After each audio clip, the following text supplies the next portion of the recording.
Hi, welcome to Something for the Weekend. And indeed, if you're watching this after the weekend, something for the week ahead as well. I'm Ju Gosling, also known as Ju90, and I'm Artistic Director of Together 2012, who are bringing you this live stream today. With me in my studio in East London, and we've lost count of the weeks and months we've been locked down together, is our chair, the artist and activist Julie Newman. So we're going to come back to East London in a minute for some more introductions and some audio description. And also, we'll tell you what we're dressed up to go out to stay in to do this week.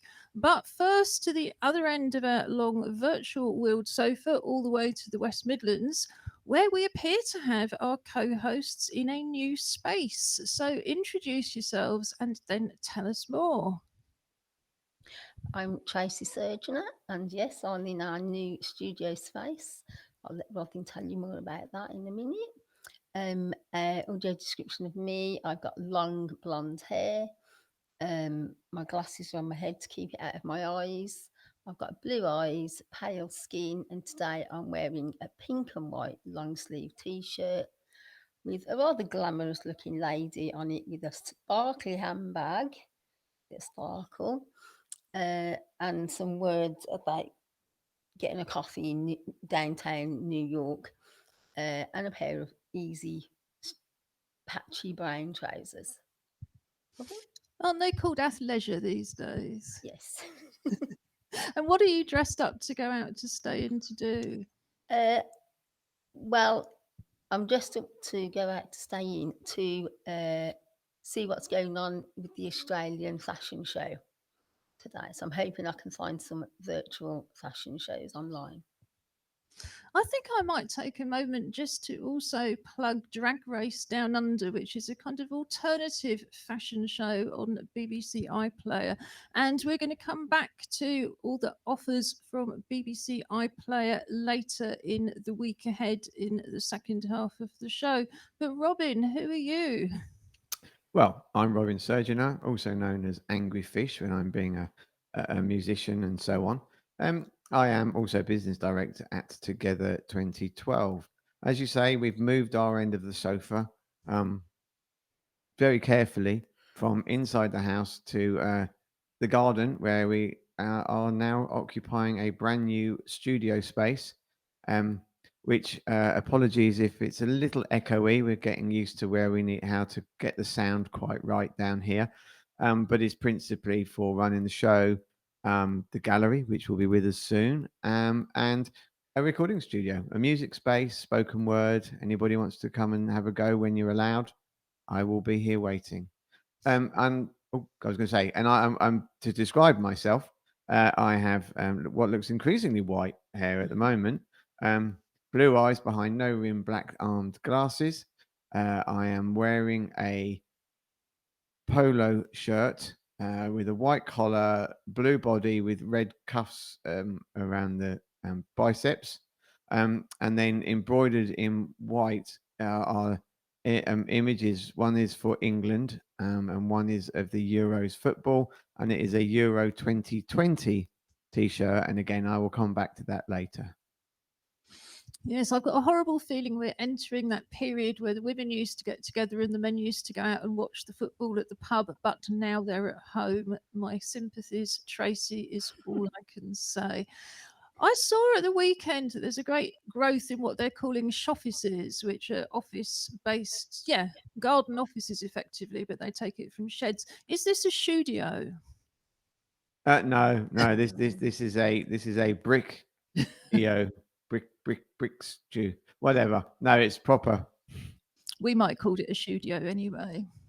So, Julie, could you give us some audio description and introductions? And by the time you've finished, I think it will be quite clear what I'm dressed up to go out, stay in to do as well.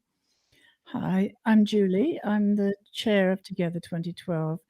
Today I'm wearing a black baseball cap with a rainbow flag on it. I'm wearing a black t shirt with a rainbow flag on it. And I have a dear little heart, which is a crystal heart around my neck, and a black watch. And what colour hair? Blah blah blah. Oh, my hair, yes. I keep forgetting about my hair, and I think it's because I don't really want to remember about my hair because it grows, and it grows. And although it's not as long as Tracy's, it's sort of mid-length, and there's quite a lot of it, and it's a bit curly at the ends. I'm wearing dark-rimmed glasses as well. And you've got brown eyes behind those and pale skin. Ta-da. Well, finishing that audio, and you're dressed up to go out to stay in for Pride Month, which started on the 1st of June. So I am also dressed up to go out to stay in for Pride Month. I've got a purple baseball cap over a self-styled headed Corona crop. I've got green eyes behind black plastic glasses. I've got olive skin, pale olive skin. I've got black wrist braces, silver coloured jewellery, including what Robin calls my lesbian axe, which is a little silver Labris pendant. And I've got a Regard t-shirt on. Regard is the national organisation for disabled people from the LGBTQI plus communities. So we're going to be popping those contact details and their website and so on into the highlights and links. We publish a highlights and links page by 6 o'clock on the Friday we record the show, and that has details of everything we're recommending, as well as poems, artwork, videos, and anything else we've included in the show. And we'll move on to our highlights and links with the recommendations for the week ahead in the second half of the show. Also, in the second half of the show, we'll have our weekly Clockwork Paralympics, and behind us, in terms of audio description, our teddy bear waving a rainbow flag is waiting with bated breath to see whether or not it's going to be entitled to wear a medal, to see whether or not we win this week's Clockwork Paralympics. But I know it's going to be fiercely fought against Birmingham 2022. But before then, we've got work to share with you from this week's Together Clubs programme. The Together 2012 clubs are free to any disabled person who wants to join in, and we're delivering them at the moment virtually on Zoom and also by phone. The pop-up poetry group takes place every Wednesday morning by phone. We call you and we pay all of the costs. Julie, do you want to give us a report back from Wednesday, please? Yes, we had the poetry club, pop-up poetry club on Wednesday morning, as usual, by phone. As Ju said, the theme this week was kindness. So kindness was the theme. And again, it's quite interesting how different people's take on it comes through in their poetry. There was a very enthusiastic response from the participants of the poetry club, our little poets.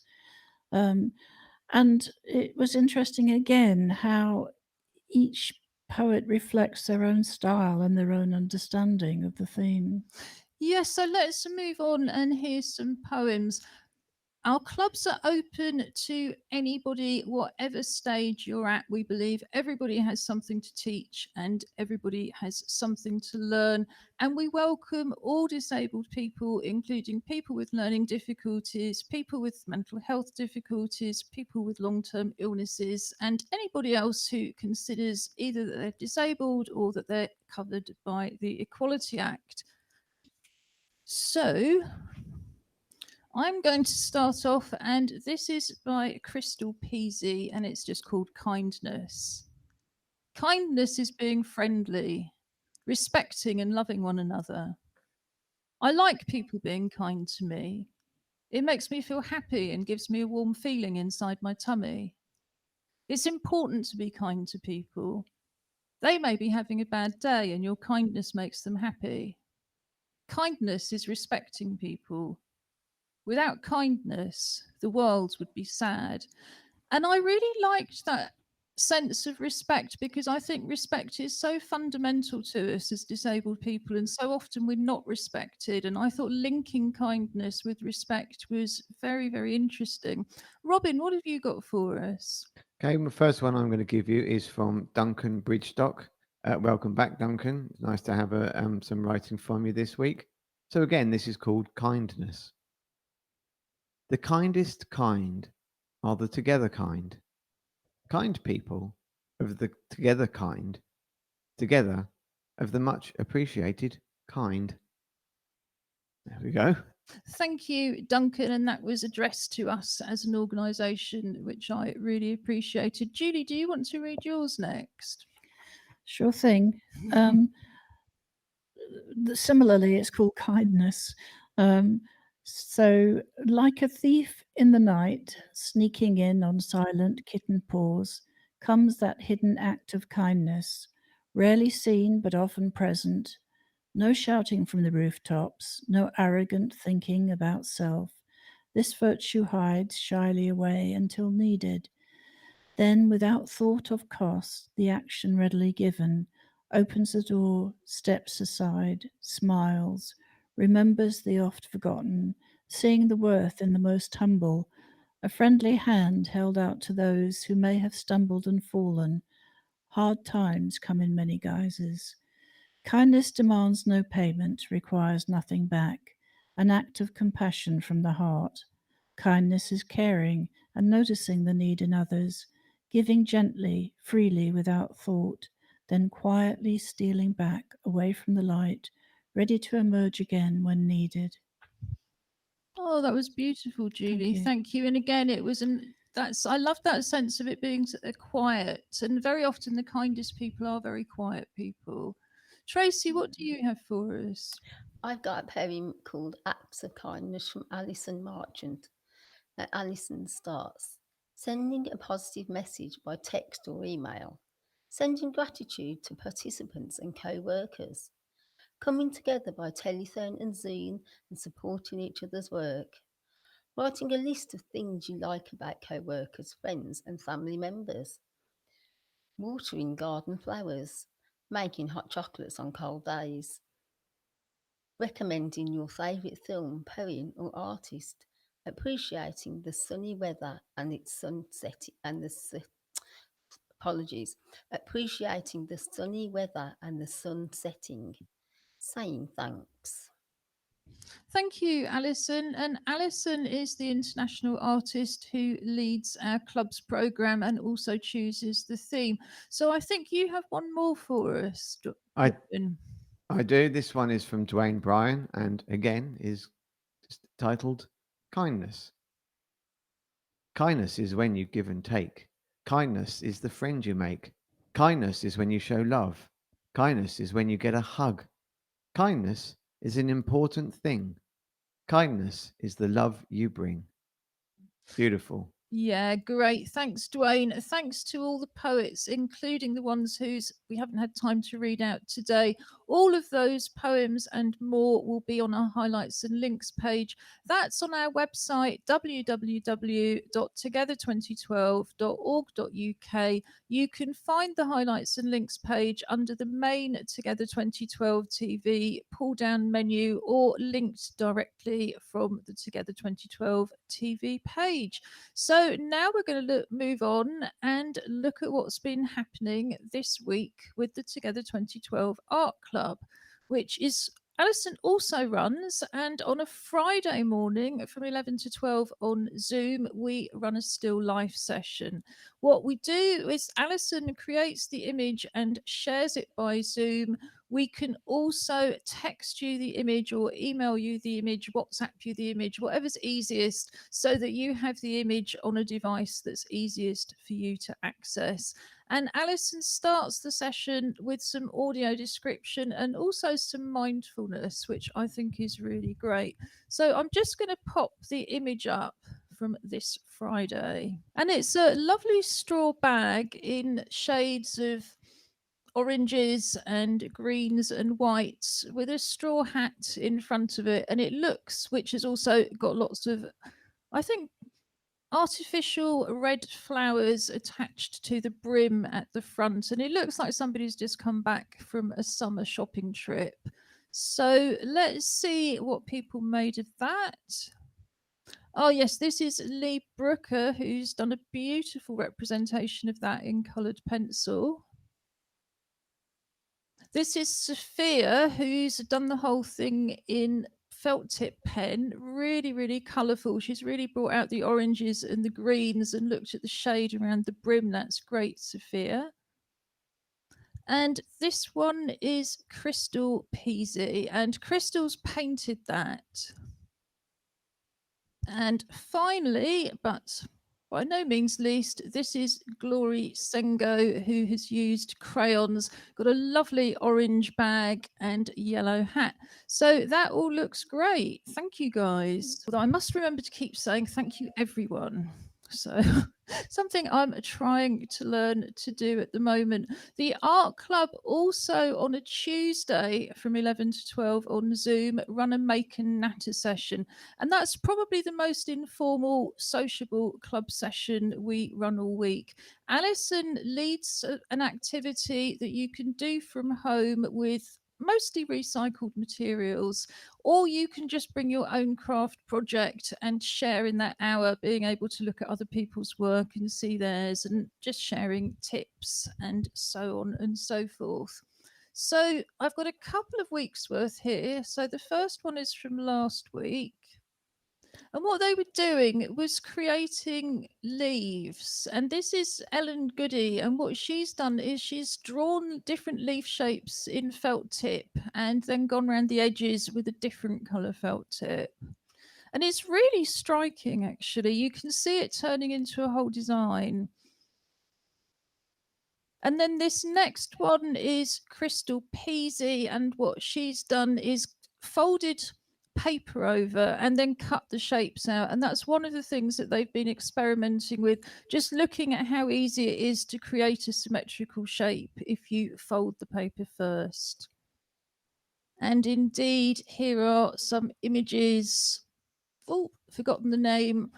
No, I think this is Sophia again, and it's a really great example of how you can create these leaves by folding over some paper and then cutting out the shape. Moving on to what they've been doing this week, it's something that I understand is called quilling. Have you heard of this, Tracy? She's nodding. So, all right, well, at least it's not just me who's never heard of it before. So it's paper rolling, is that right, Yeah. Julie? Or can you give a better definition? No, I think that's absolutely right. It's as simple as that. All you need is paper, and Tracy knows, you roll it up. Yeah. Okie doke. So let's have a look at the image that they had as an example first. And what Alison's done here is create a heart shape with card and then filled it with rolled paper to create this whole kind of 3D effect. And you can see that that would be really effective if you then mount it on a wall. You know, it makes a great picture. You can use coloured papers, all sorts of things.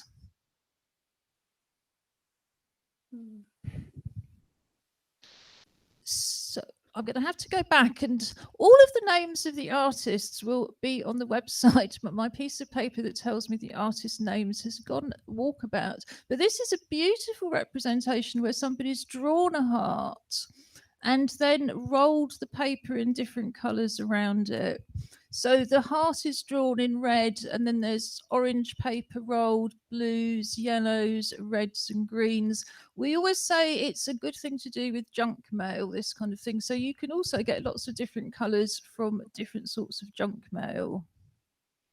And then this one is Crystal Peasy's, and Crystal has created the sort of outline in yellow. So she's got a complete solid outline to keep her quilling in, and then used shades of yellows and pinks, which again, you could easily get just from the junk mail. May I just say? Yes, please do, Julie. I'm so impressed at how effective this very, very simple method is. I think they look great. Well, I think that's what's always so important too, is we try very hard to make sure that activities are simple, inclusive, you know, very, very cheap or free to do, but also that you can use in fine art. And actually, these are the kind of techniques that you can absolutely use in fine art, aren't they?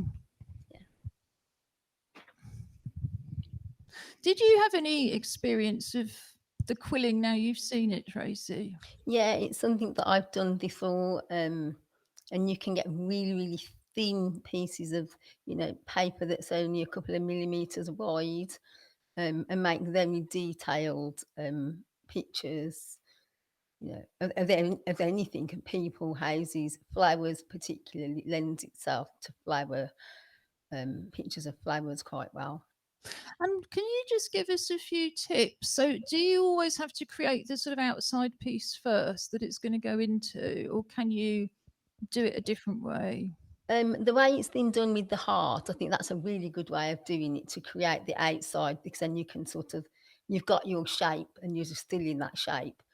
But if you use the very small paper that's maybe a couple of millimeters, a good way to handle that is, what I found, is to start off with, depending on the size, a pencil, so you can sellotape the first bit to the pencil and just wrap it around, or even cotton buds, or any sort of really thin stick, and just sellotape the first bit on, because you try and do it and you get so far and it can just pop open, which is frustrating.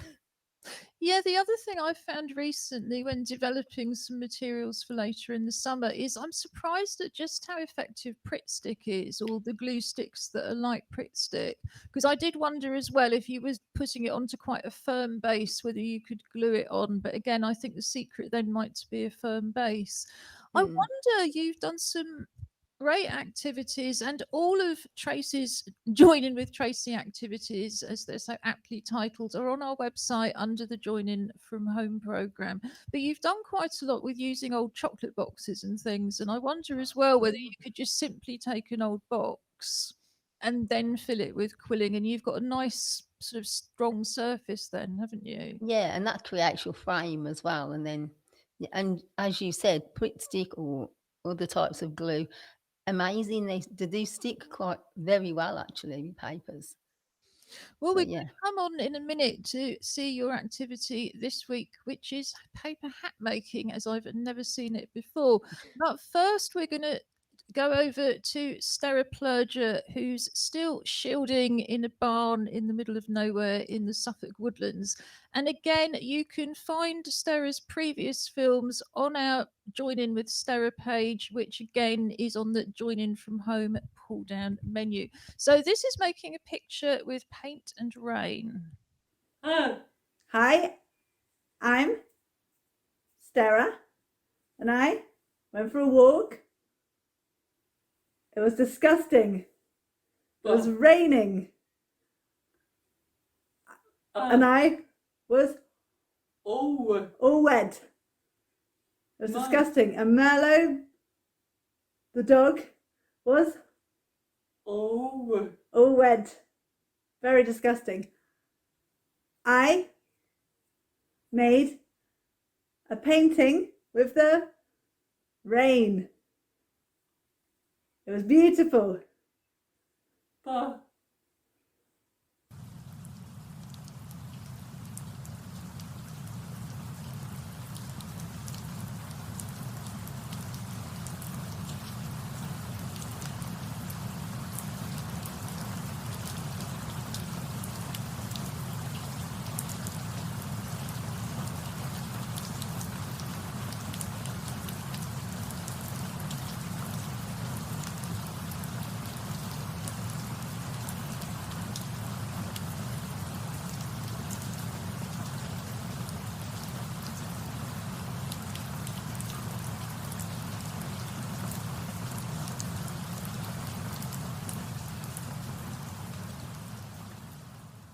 I just think that's so clever.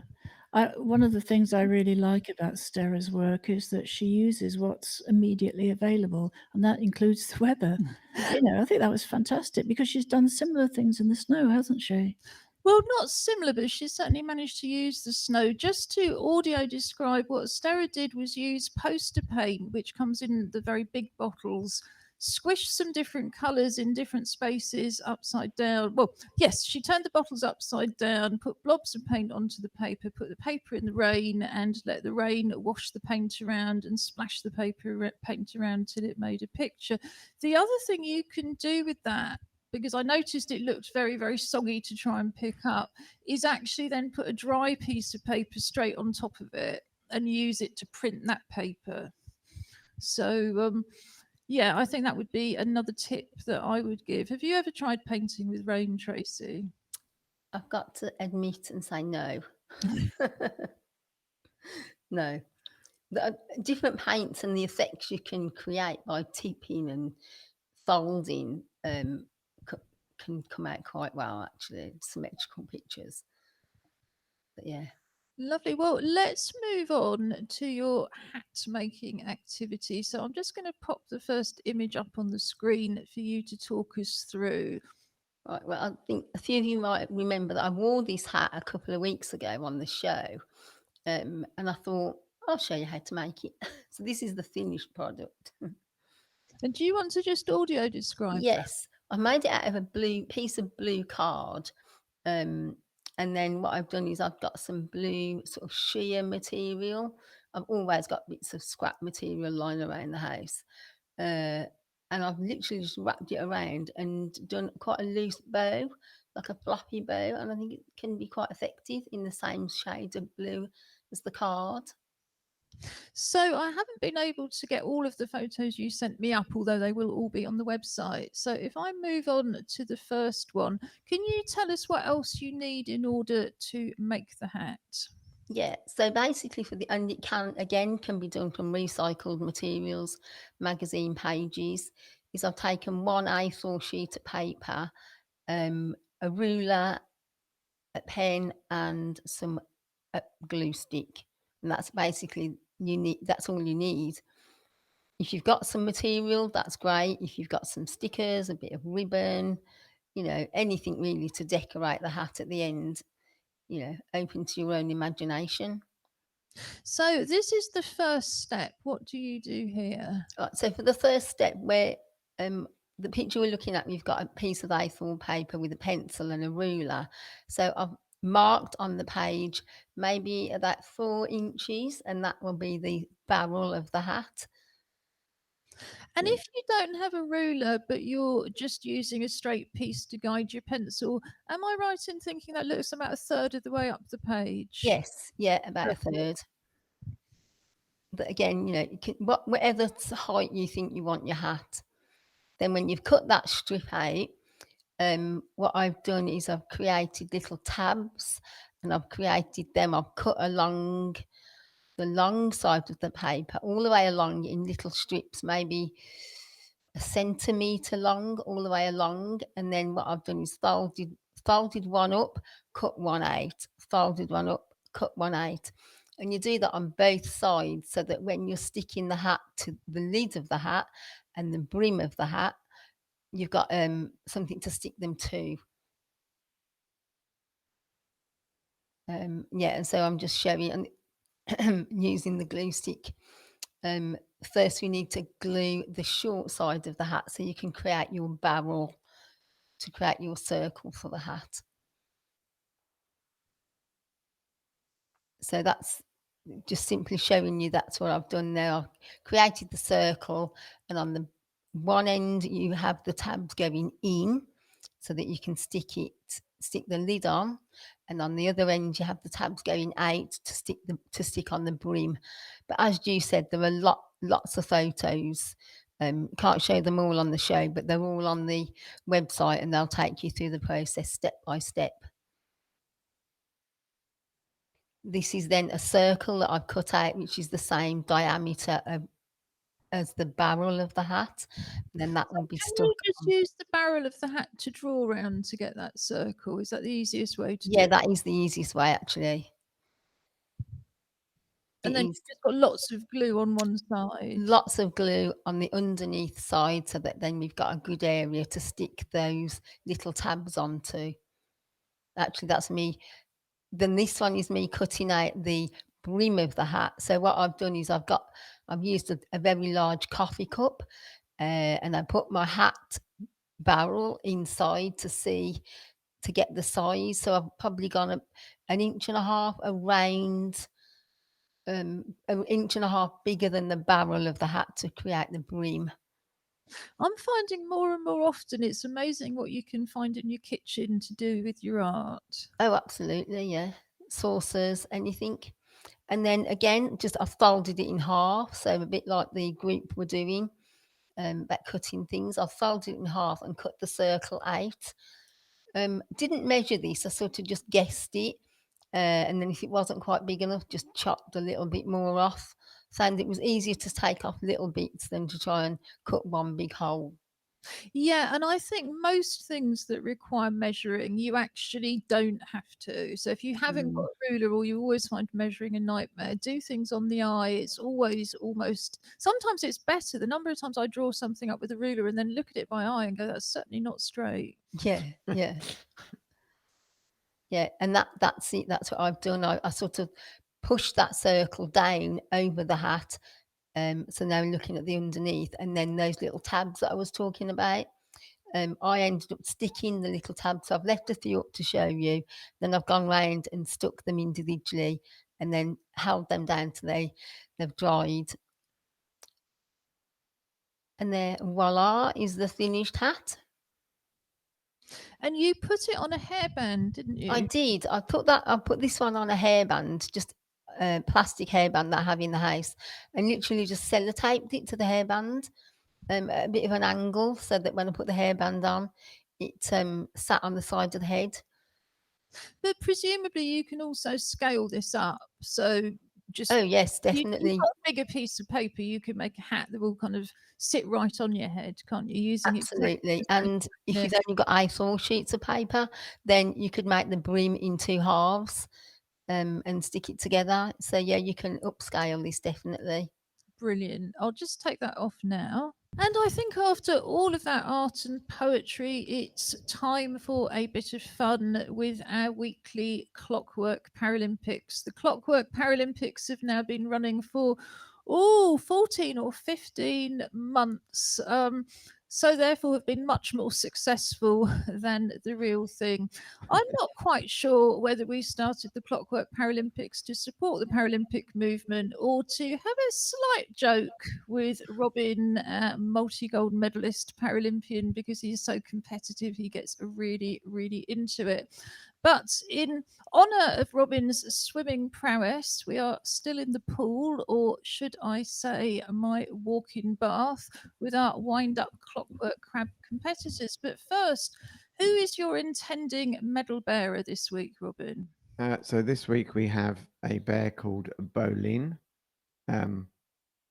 He is similar to one of the bears on a TV show called We Bear Bears.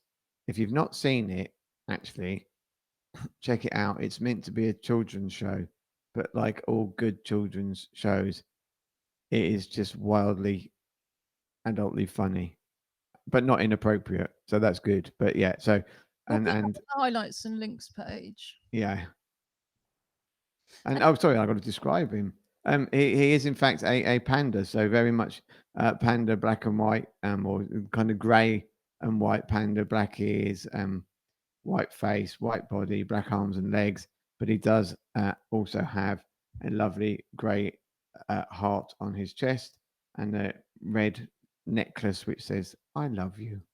Oh, well, I don't know about the I love you, but it's very appropriate because, of course, the Winter Games will be in Beijing. So, our teddy bear is the same one we've been using for a while because it was a gift on my birthday last month. Tanny is a honey coloured bear with her own gold medal already made. She's got a red sporty headband, she's got red and white shoes, and she's got a blue jacket. And for Pride Month, she is also waving a rainbow flag. So I'm going to pop the video on, Robin, and leave it to you to tell viewers what's going on. Now, first we have to decide, do you want the competitor on the right side of the screen or the left side of the screen? And to join in at home, decide as well. What do you want? Left. We'll go left this week. So here we are at the Paralympics pool. And whoa, look at that going. Oh, that is amazing. Got to say, they're swimming so fast. They have been training very hard in our week off. And I have to say that was a win to London. Congratulations, London. It's about time. Thank you. We'll just rerun that as it started while you were speaking. But, we'll put the medal on while we rerun. Yeah, yeah.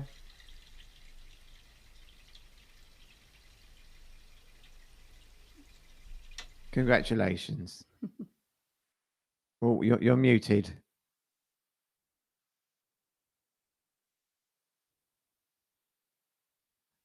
I'm stuck. Sorry about that. I didn't have a spare hand, but I'm stuck for hands as well. I think Tanny would like to graciously say thank you very much. I just waited a long time for this to happen. and she already has her gold felt medal that she came with and a gold Together 2012 cardboard medal that arrived on her. I think to compensate us for the fact that somehow you seem to win most of these, and yet it's a complete game of chance. Again, you can find all of our Clockwork Paralympic videos on our highlights and links pages, and it's very easy to join in from home. If you're going to try running Paralympic events at home with Clockwork toys, I have to warn you that most of them can't even seem to get to the end of the bath or the end of the landing. They don't make Clockwork toys like they used to. But now it's time when we look at what's coming up in the next week and enjoy some recommendations. And I'm wondering, Tracy, whether you'd like to start. Yeah, I would actually. My recommendation for the week is they're all on the links page, but it's called the Society X Community. And it's interactive online activities based around photography, painting, poetry, and they all start with the element of mindfulness and well-being. The organisation is based in New York, so the times for some of the activities might be, early evening. But I'd definitely check it out. There's so many on there to choose from, and they're free, or you can offer a donation. And which we talked about, artists need to make their living. But I think that's a really good way of, if you can afford it, then you can. If you can't, they want everyone to be able to take part. So yeah, check it out.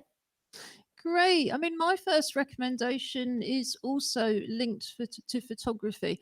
There's a new BBC Three series on BBC iPlayer called The Great British Photography Challenge with the photographer ranking. And one photographer competing at the end will get a job assisting ranking. What's interesting about it compared to some of these other kind of arts based competitions we've seen is you don't lose a competitor each week. They all go on this journey together. And it's so interesting to listen to the tips.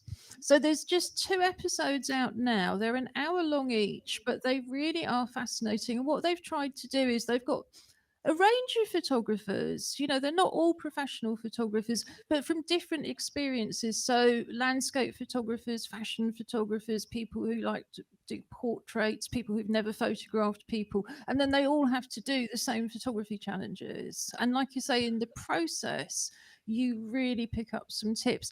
But I have to say, the other thing I've picked up, which is so important, I think, for people to remember when they're comparing their work to somebody like Rankin, is the number of cameras, the value of the cameras, the amount of all the extra lights, the extra reflectors, the number of people holding reflectors and pointing lights. Don't look at your pictures and think, well, I spent £500 on my camera, or I've got an iPhone Pro. Why isn't it as good as this? Really, it's a kind of also a demonstration, I think, about why it's so hard to break into photography, but it's worth it for the tips. And I think some of the competitors are really lovely as well. Julie, you had some Pride events, I think. I do. Channel 4 is going all out this month for Pride June or June Pride.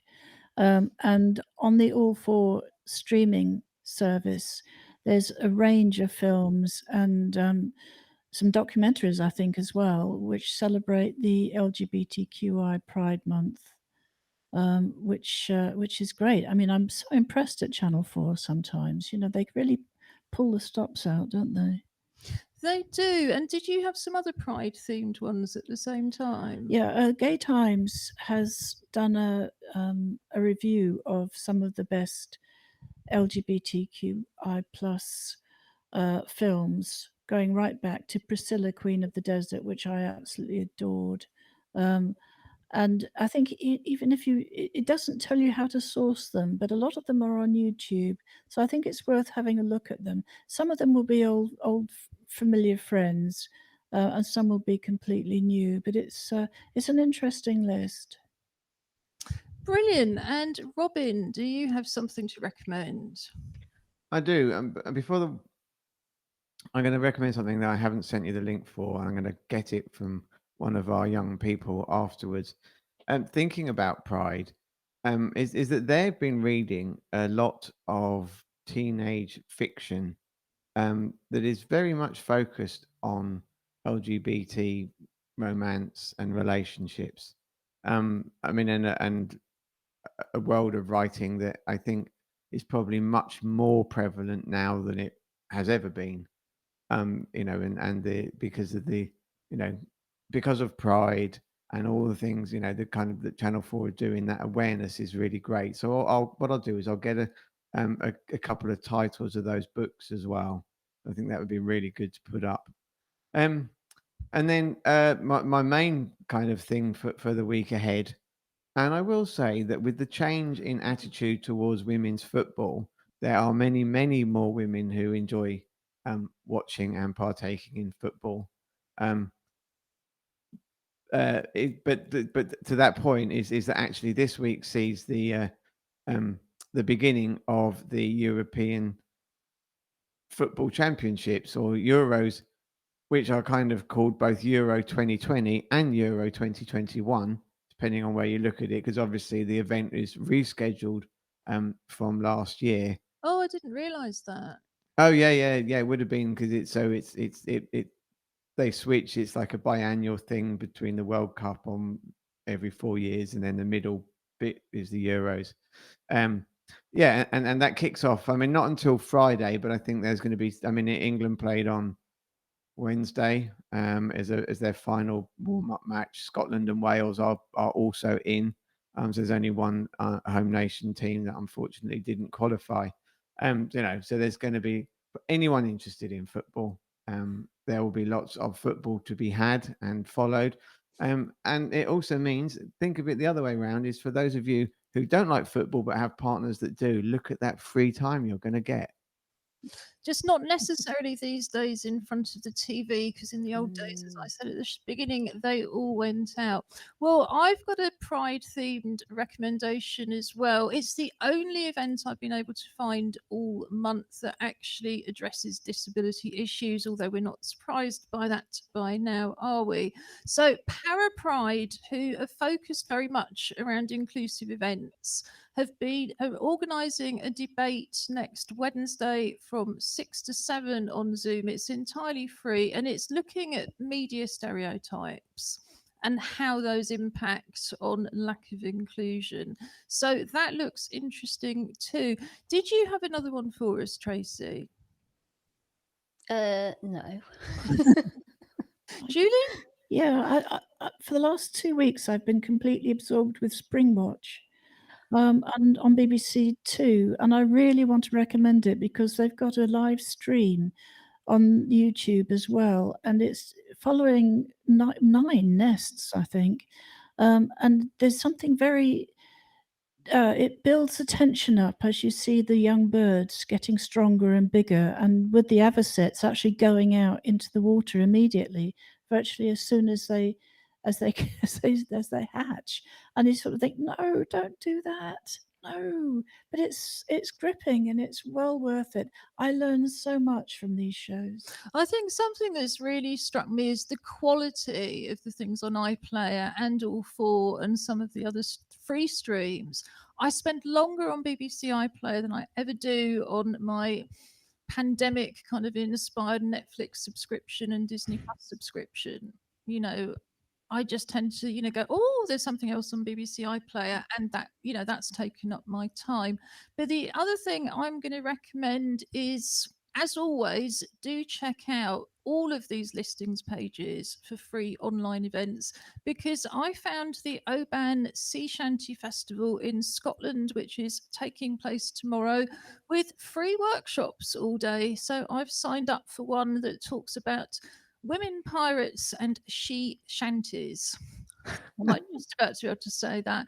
And anybody who's come to our music club or our Zoom together sessions know we have a particular fondness for sea shanties. They're very much the folk music of the docks area where we are based. So we do like to sing a nice sea shanty. We were singing some last night. So I'm really looking forward to the workshop tomorrow. And what I liked as well is it's a 50-minute workshop, so you've got 10-minute breaks if you want to go on to the next one. It's a really, really accessible length. So all of that will be on the highlights and links page. So before we move on to the next section, did anybody else have anything else they would like to recommend for the week ahead? No, I'm fine, thank That you. makes a really nice change from me getting emails saying, why didn't we have time to do such and such? So, coming up next week, we have, of course, the usual items, but we would love you to join in. We'd love to see your artwork, whether or not it's got anything to do with the activities we're recommending. We'd love to hear your poems. If you're doing a project, we would love to hear from you so we can highlight it on the show. And that is what is going to be coming up next. I'm going to come to Robin in a minute, but I'm delighted to say that our virtual writer in residence, and we had a virtual writer in residence before the pandemic, Penny Pepper, is talking to Robin in a couple of minutes and will also be reading. So we might just as well, I think, Julie, start winding up from this end and saying goodbye from East London. But can you tell me what's next week's Poetry Club theme? The screen hasn't frozen. I have. I saw some correspondence about a song or my favourite. Oh, my favourite song. Thank you, thank you, thank you. Yes, it's my favourite song. Actually, it's not. That's the one at the end of the month. Okay, so I'm going to pop the poetry theme into the highlights and links page unless Julie is able to find it in the next couple of minutes. As I said, if you want to join our clubs, just drop us an email to info@together2012.org.uk or check out the website www.together2012.org.uk. There's lots of activities to do under the different Join from Home programme, the highlights and links sections. We still have a wonderful range of content up from our past festival. So just go on the website and enjoy. And I will say goodbye from East London, but looking forward to seeing you all again next week. So, Robin, do you want to tell us what we're going to see next? Yeah, upcoming is an interview with Penny, who's very excited about something that's happened with her and her writing recently. I would just add before we run the film that there's a short story she tells at the end, a fictional story, but just for viewers or listeners to be aware, there is some reference to suicide, vaguely couched within the story. So don't be alarmed, and it is a made-up story. Yeah, or otherwise just switch off before the story starts. But listen to what Penny's got to say first, because, yeah, we're all interested to know. So here we go, and see you all next week.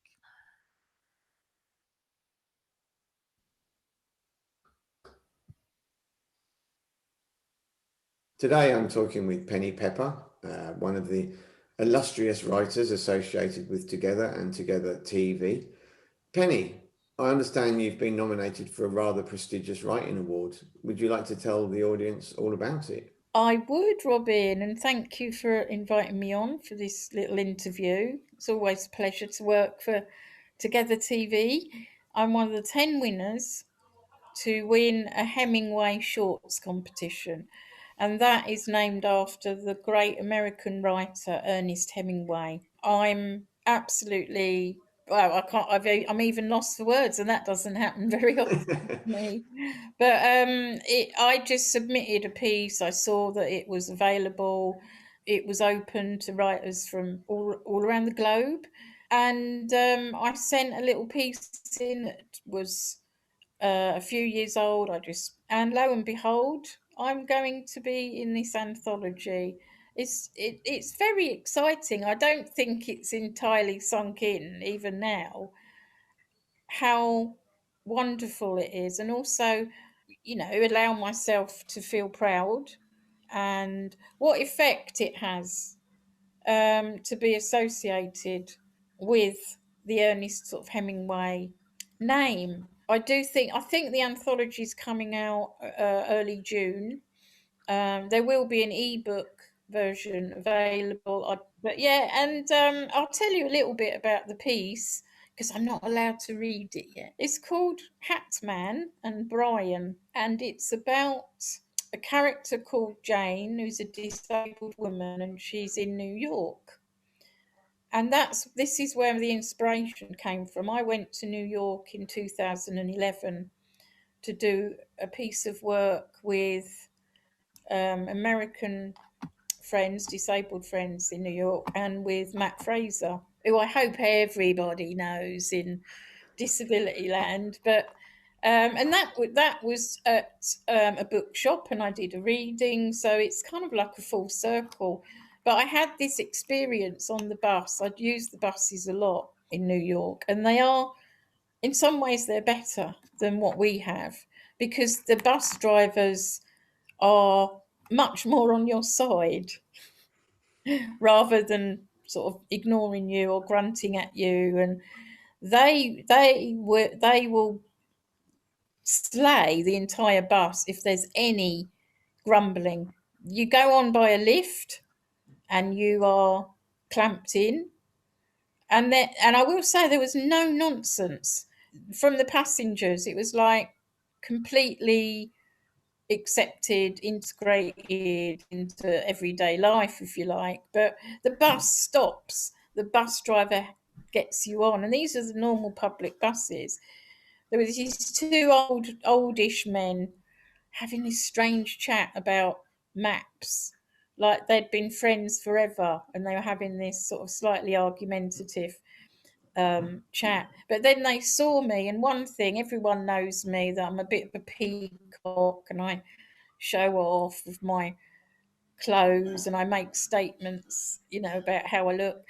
So I had flowers in my hair, and my friend in New York had said, "You will be stared at, but it won't be nasty." And I did feel that, but these two elderly men actually said, "Hey, that's a pretty flower." But it just stirred an inspiration about this, the stories within people's lives. Yeah. And I created this piece. It's not very long. It is what's called a flash fiction, which I'm quite good at, and I'm owning that today. I am good at it. I've won quite a few prizes for my flash fiction, because you have to grasp an essence of something, an essence of a moment in time, still tell a story, but leave your reader wanting more. So they're good for beginners, but they're not always as easy as they seem. One reason I'm so extra excited, and I'm going to just it sounds a bit lazy, but let me read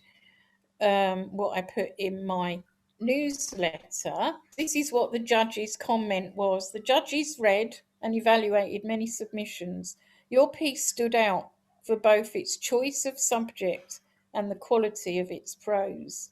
The other thing I must add, Robin, is that, and as I say here, even more importantly, I'm delighted that this provides an international platform for my work in telling the often unheard and neglected disability story. And that is possibly the most important aspect for me. This is what I've done all my life. This is my passion, and it's to tell the true, contrary, celebratory, amazing story of us. We're not one story. We're multiple stories, like any other community. And even now, we all know how little those stories are seen and heard. And that's amazing, Penny, and to be, a winner in such a prestigious contest. So, again, congratulations from Together.